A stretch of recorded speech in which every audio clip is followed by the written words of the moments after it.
You're watching the Australian Guitar Show. My name's Ricki and this is Andrew of Mozztronics, and this is our second attempt at this chat.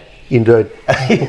We'll get it right this time. Yeah. It was my fault last time. I just didn't check all my white balancing and stuff, so it's just one of those mistakes, and it just came out looking a bit too grainy.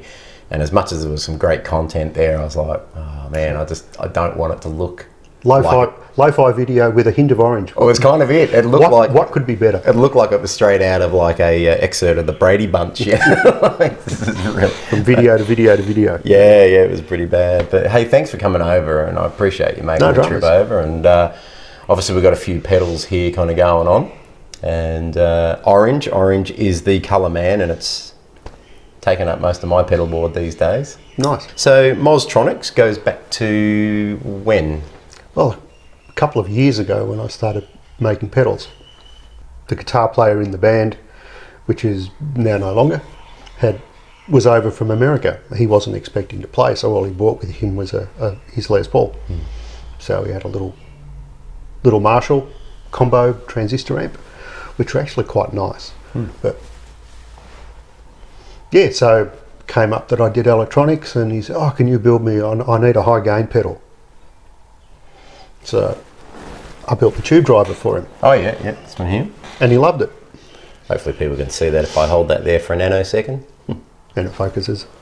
Yeah, so he loved it. And so this is better than stuff I've bought off the shelf back in the States. And jokingly said, "You should sell these." So I thought, yeah. But I did the numbers and worked out how much it cost me to put one together, and I thought, well, sort of works out all right, I'll give it a go. And then he asked for, can you make me one of this type of pedal, and can you make me one of this, and can you make me one of this? So he's got a whole orange pedal board full of various stuff. So most of the stuff on here is he's got. Yeah, that's except awesome. for the newer ones. Yeah. So this is obviously running a 12AX7 inside. Yeah, it's a 12AX7 in there. It runs off 15 volt AC. But yeah. That's a great sounding pedal. I've had a fair bit of fun with it. And the contour switch is like the three-way switch. So what does each position do there? All right. I like it in the middle, which is just the valve.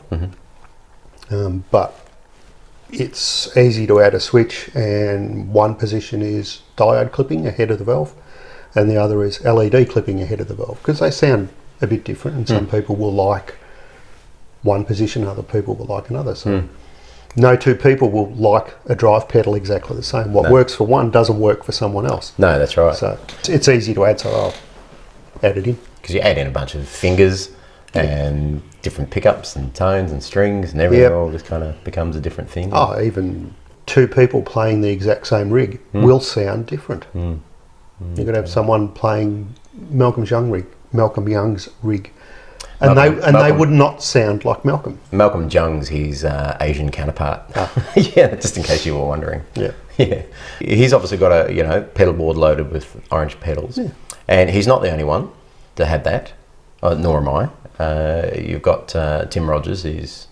Tim Rogers has a board with a lot of my gear on it. Davey Lane also from UMI has a lot of my gear. Although he's gone digital these days. But for me, and the digital is getting better and better and better all the time. Yeah, it's crazy, isn't it? But for me, I'm an analog guy. There's something about analog that still does it. Yeah, no doubt digital's pretty close. And I think, for a lot of recording and stuff like that, you could be forgiven for not being able to pick the difference. But there's something about, I think for me, it's just mostly when I'm playing live, there's just something about that whole air movement, the individual... You get a feel from the amp and the guitar and how everything responds to how you play. Well, it was put to me recently by a mate who, his take on it was, with digital, he said once you've kind of programmed it in, it's consistent, it doesn't change. He said, but the good thing with pedals, amplifiers, diodes, capacitors, all that kind of stuff, as things heat up and change, the tone changes with that. That to me is what analog gear still offers above and beyond what digital can do. Digital will kind of get you to a platform and that's it. And analog will just kind of shape throughout the night and become a slowly evolve into a different beast as the night wears on. Obviously, if you're touring and especially if you're going overseas, you basically just want to take a guitar. Mm. You know, it's really impractical to take your own amp. Oh, completely. So you hire backline overseas, and that's why a lot of people use Kempers or Acts of X or stuff like that, which are fantastic bits of gear. Oh, unreal, yeah. Expensive. Yeah. So you take your guitar, you take a USB stick, and you plug it in over there, and it makes it very easy to tour. And for big concerts, whether you had an actual amp or whether you were just using a digital modelling amp, you probably can't tell the difference. Yeah, it is. But for me, you still lose a little bit of feel. Yeah, and I dare say, 98% of the audience never notice. No. When I play a gig, when I'm just plugging even if I plug my electric guitar straight into my PA system where, I might run through a few pedals and I just use like a little cab sim or your preamp, and whether it was yours or earlier ones that I've used from other models or digital stuff that I've used, most of the audience just don't know. And as long as I kind of dial things in to be relatively close to what I would accept. It sounds like a guitar. People, Yeah, well, that's kind of a guy it. playing a guitar. That's kind of it, yeah. And then we move on to, because we've got a few pedals here to look at. So we'll have a look at your preamp pedals, because I've had a blast with those and have personally settled on having the Driveline and the Tonmeister on my pedal board. So your Driveline is a AC30. And the Tonmeister is a 59 Bassman. Yeah. Or if you can't afford a 59 Bassman, which very few people can, then the Fender Tonemaster is very, very similar and a good alternative. It gets you very, very close. That's what Tim Rogers uses. He uses a Tonemaster. Yeah, they're a great amp. Yeah, I've cranked a few of those over the years, but back in my rockabilly days especially. So yeah, and I used to have a 59, not an original 59 Bassman, but I had one of the reissued Bassmans, which was just a stunning amp. So yeah, and it makes for a great little option on the board, flicking between the two preamps depending on what song. I mean, nothing is ever going to get you exactly the same as having the actual amp. Yeah, of course. But if you can get the essence of the amp and it noticeably, that sounds like a Fender, or that sounds like a Vox. Yeah, well, I was really surprised at the difference in the voicing. That was really obvious to me, and especially when putting on the Driveline, because I've mostly had Fenders for all that Fender tone for so long now when I have played. And the last time I owned an AC30 was back in the early 90s, mid 90s. So to plug that up and immediately have that sparkle that was just so distinctly AC30. Yeah. That's what really sold me on the pedal, because I could really hear the difference, whether I've run it direct into the PA or whether I've run it into the front end of the amplifier or even into the effects return of my amplifier. It just makes such a difference to the tone. You really kind of get the essence of the amplifier. Yeah, I'm not a good enough player to, say, well, yes, you can get Ryan May with that pedal, but you stick a treble booster in there. I don't know, maybe not. I think most would struggle to get his particular tone. It's so unique. Yeah. I mean, plenty of people have tried and they've used the same gear, but again, back to that thing. A good friend of mine who's used an AC30 forever can't be bothered taking his AC30 around to gigs, so he bought himself a little Boss Katana and downloaded the patches for AC30s and wasn't happy with any of them. So he tried one of the Driveline pedals, one chord, and he said, this is staying. Because he just set his Katana to a clean thing, put the Driveline on, and he got his AC30 sound. Well, almost. What era of AC30 did you kind of model that off? Old ones. Yeah. 1960s. Kind of 60 stuff, Yeah. So same with the Orange and the High Watt. They were from... Yeah. So so the High Watt is... The High Watt pedal, which is that one there. I'll have to show a picture of the other ones because they're stuck on my board. So we can pull it up and we've got. it up. Oh yeah, we could. Let's do that. So there's the Driveline, and there's the Tonemeister. So both have the same kind of layout, but you've got your cut control there, which really nailed it as far as that old Yeah, so it's like the old AC30s had that. Yeah. They had treble bass and a cut. Your Fender with your 3-band EQ and your gain and volume. It's everything you need. Yeah. It's great. So yeah, the high watt. Yeah, so that's like modelled after the amps that Pete Townsend used to use in the glory days of the Who. And there's one of those being used just recently in a recording over in the US, and they had that into a little Fender, and they had an actual high watt as well. And my friend Jamie said, the high watt pedal out high watts the high watt. But the real one they had, they reckon they liked the sound of that one through the little Fender better than the high watt. Sounded better in the recording. Yeah, and that early Pete Townsend tone, when he was just going wild, was fantastic. And then your orange amp. Yeah. So I've never played many orange amps at all. Well, I haven't played one at all. Right. But I'm told by someone who has that it sounds like an orange. Right. And you crank the gain and it's just stoner rock heaven. But it's the old orange amps that had the switch, which basically is a big bass cut. It's coupling between stages, so you can get a lot of bass cut through to almost no bass cut. The FCK dial in the middle there, which just looks like a rude word with a missing U. Well, the original control was FAC. Right. And I'm not sure what it stands for, but it's frequency of capacitor coupling. Right. Or something like that. I wonder if it was like frequency attenuating control. Or something like that. Yeah. Yeah. But coupling capacitors are often referred to as C with a little K after them. So frequency coupling capacitor, it was too good an opportunity to pass up. Yeah, absolutely. So that's a 5-position dial. Five positions. So what does that kind of take you through? Very thin to essentially full range. Right, so it gives you a pretty comprehensive range of tone. There's a big range depending on... I mean, if you've got a Les Paul, you might want to dial it back a bit. If you've got a Stratocaster or a Tele, you might want to put a bit more full range in. And I've always loved amplifiers that are volume, tone, done. And you just quick dial of the tone to match the guitar you're playing and away you go. It doesn't take you 2 hours to dial your amp in. Yeah. And then we go on to some of the other, like some of your overdrive pedals. What have we got? We've got the expand drive, which is my version of solid state op amp diode clipping. So Tube Screamer, MXR Distortion Plus style pedals. But I've added an expansion and a symmetry.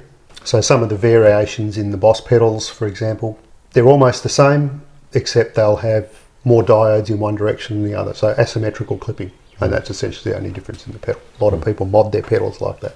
So I've got a control for it so you can adjust it.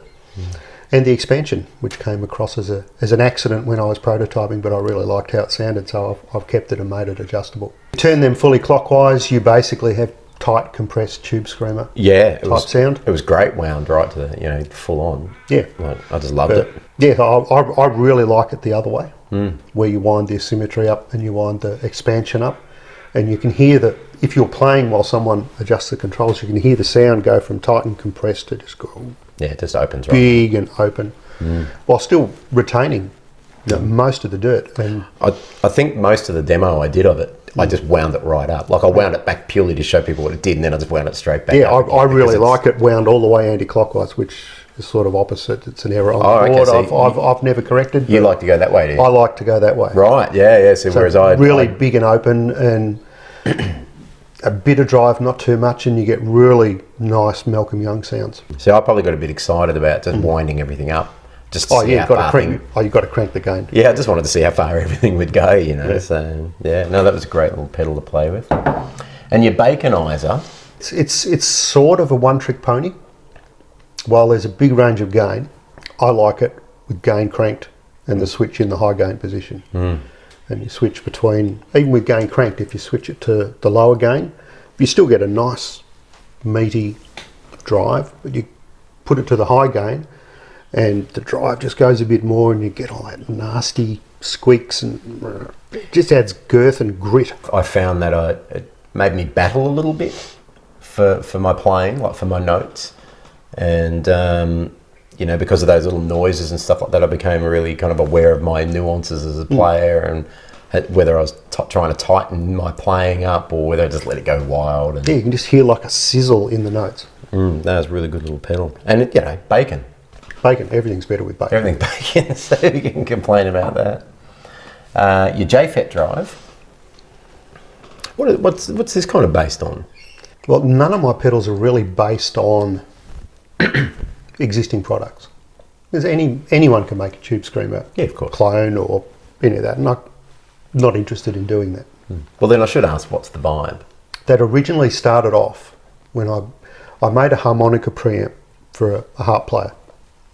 So, because he was just plugging his mic straight into the little practice PA and getting a nice clean harp sound, but you don't always want that. Sometimes you want a nice Chicago blues harp. So I made him a little box, which is basically that circuit, and he loved it, and it eventually made its way into one of the pedals. But when I was testing, I didn't have a mic and I didn't have a harp, so. And not being able to play harp. So I plugged the guitar in, and I loved how it sounded. So there's basically 3 JFETs emulating a little low wattage Fender Champ or something like that. But the breakup comes on very quickly, so it's easy to set the gain so that if you're playing lightly, it's clean. But as soon as you start digging in, you just get a touch of dirt, or you can crank the gain and just go wild. And it adds a little bit of sparkle. Bob Spencer has one of those as well, so he's got a couple of my pedals. He's got the bass. Is it the Angels? He was in the Angels, Yeah. so he was the bald guy in the Angels. Right, After one of the Brewsters left, course, so Dogs Are Talking type Yeah. era. And he's since played in other bands. He's currently touring with Rose Tattoo, tearing it up with them, which is awesome. And then moving down the line, and we're going to come back to the start of the line for the one we missed, but then you've got your BB1 Big Boost. Yep, which is just clean. Yep. Runs from 9 volt, so you don't need 18 volt or any other weird voltage to power it. Gives you up to 27 dB or thereabouts of clean boost. So you can slam the front end of a valve amp with this. So you'd run that in the front or in the tail end of a pedal board? You can run it in either, it depends what you want to do. Because there's so much output, if you're running that into a delay or something, you can have digital clipping on your delay. Yeah, so you sort of got to be careful. But if you run it on the end, it's a built-in buffer. It'll drive a long cable to an amp, so you don't lose any treble in a long cable, and that's always on. But the boost part is true bypass, so it just cuts that all out. It might have to find its way onto my board down there. Sit on the end. Yeah. Well, that's the thing, isn't it? You know, like, because for me, because I used to just run really simple pedal boards. You know, I was one of those typical kids who grew up with a DS1 distortion at my foot, and that was it.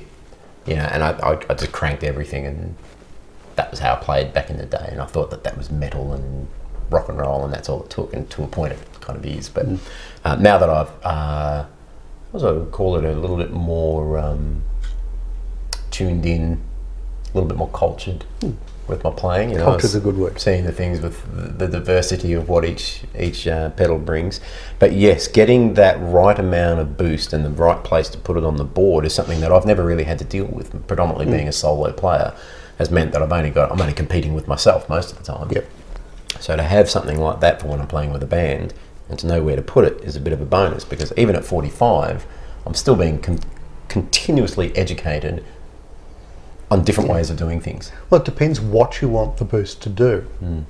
If you stick it before your overdrive and you turn the boost on, then it's the same as turning the gain up on your overdrive. So you can have a lowish overdrive or turn the boost on and have a bigger overdrive. Or you can put it at the end of your pedal board and boost the signal going to your amp. Yeah. It's like if you've already got a crunchy amp anyway, it'll just push that. And what about the contour switch on this? What does that do? It's a bass cut. Okay. So around 160 hertz, a small bass cut. Really nice for solos then, just to kind of take away a little bit of that kind of noise at the bottom. Yeah, so that's part of the boost circuit. So it's not part of the buffer. So the buffer's full range. And then, of course, we've already looked at the tube driver, so we come right back to the front end here, which we didn't talk about, was the compressor. If you're playing dirty rock and roll, you probably don't need a compressor. Where compression is really good is if you're playing clean country or funk. That type of stuff, the compressor really adds a part of that sound. And I added a bright switch on that, which was just to accentuate the treble a bit. And the one I've absolutely fallen in love with, and I'm not blowing smoke up your bum with this one, but your tremolo. Thank you. You based your tremolo on something very specific. Well, it wasn't taken from the AC30, but I've always liked the AC30 trem, whether it's from early Midnight Oil or whatever. So I tried to get my tremolo to sound like a AC30 trem on the sine wave type setting, and you could put square wave on, so it's a lot more choppy because it's easy enough to add. Yeah, well, I really just loved how warm it kind of sounded. Is the easiest way I can kind of explain it. Well, if you wind the depth down, it almost gives you a slight chorusy type of effect, while not noticeably being tremolo. And above and beyond the pedals, you've got there's other stuff. You mentioned before the harmonica amp. When I originally made it, the harp player had a little volume control built on the side of the mic, so he could just wind it back if he didn't want as much dirt, or wind it up if he wanted more. So a volume pedal in conjunction with it might give you a lot more versatility, rather than just the always Chicago blues sound. Yeah, I suppose depending because on what... every song will require something a little bit different. Yeah, that's and you don't want to be mucking around changing pedal settings. So a little volume control, you can easily control it. Even during a song, it's easy to control with your foot. Yeah, well, I know probably benefit from one of those ones where you can set your minimum volume. Yeah. So that when you that's just back and forward real quickly without having to kind of try and dial in that perfect clean spot, Just a high impedance one. One that's suitable for a guitar. You've also got in your bass range. Yeah, so there's a couple. There's a bass overdrive. It's smooth is probably the easiest way to describe it. I like setting it for a little bit of dirt to give you the sound of a cranked Ampeg without having to have a big loud amp. So if you're playing a little room, you can still sound like you've got a big amp turned up crazy loud. There's a preamp, which is my take on an Ampeg SVT in a box. So now I've heard that with the demo recording you've done. Yeah, so I'm going to include a bit of that into the video so you can have a bit of a listen to how that sounds with your band. And, so that's clean only. It's only about EQ, but it does get you the Ampeg style sound. And I've recently just done a bass fuzz in the last week or two. Oh, right. So that's my bass overdrive with the classic fuzz joined together, so that'll give you dirty over the top. In your rack units there, obviously that's what one of your bass preamps is there's that a rack unit. Full-on SVT and with the bass overdrive built in, which is foot switchable. There's a couple of recording studios that have that. I've only made a couple. If there's interest, I'll make some more. Otherwise, I'll only ever make a couple. And there's one for guitar. I was going to say there was a guitar one as well. Yeah. So again, if I end up making any more, I'll do that in a 1-unit rack. So what's the guitar one based on? JCM 800 with my cab sim circuit stuck on the end, which is switchable. But it's made for recording direct. So the recordings you've got a guitar straight into the valve preamp. So there's 2 AX7s in there running at high voltage. Bob Spencer has one. He really likes bass through it. Through the guitar one? Through the guitar one. He splits his bass when he's recording into about 4 different tracks. Right. So one is DI, one I think is through an amp, one is going to be my bass overdrive, and then the other one is going to be through this valve preamp, and then he mixes it all together to get his bass sound. I can imagine that sound pretty huge. But I've recorded miking up amps and going into the preamp straight into the audio interface, straight into the software. A minimal amount of EQ. I got a huge guitar sound, like really big guitar. It's fantastic. It means you can have all knobs on 10 at 3 a.m. without waking anybody up. It is a bit of a bonus, isn't it? Yeah. So look, it's a wide range of pedals, and I think there's definitely a bit of something in there for everyone. Yeah, and if you're in Melbourne, they're in a couple of shops. Yeah, of course. Now there's Guitar Kernel in South Melbourne, Drum Power in Bayswater, Music in Noosa has all my stuff, so you can try it up there. Yep. If you're up in Noosa, worth the drive up from Brisbane. So it's worth a drive up from Melbourne, to be honest. It's a great little shop. The guys up there are really, really good. There's an online shop, Peerless Music. Yes, I was going to say there was Peerless. I got a feeling there was Twang Central in Adelaide. Twang Central, that was it. Has a couple of pedals over there. Yeah, and look, it's worth going over to Twang Central just to drill over everything he's got. Oh, that is serious gear lust in that shop. So yeah, go find Andrew online at Mozztronics, Instagram and Facebook. Follow along, check out his stuff, and we'll see you again in the next episode of the Australian Guitar Show. Hooroo!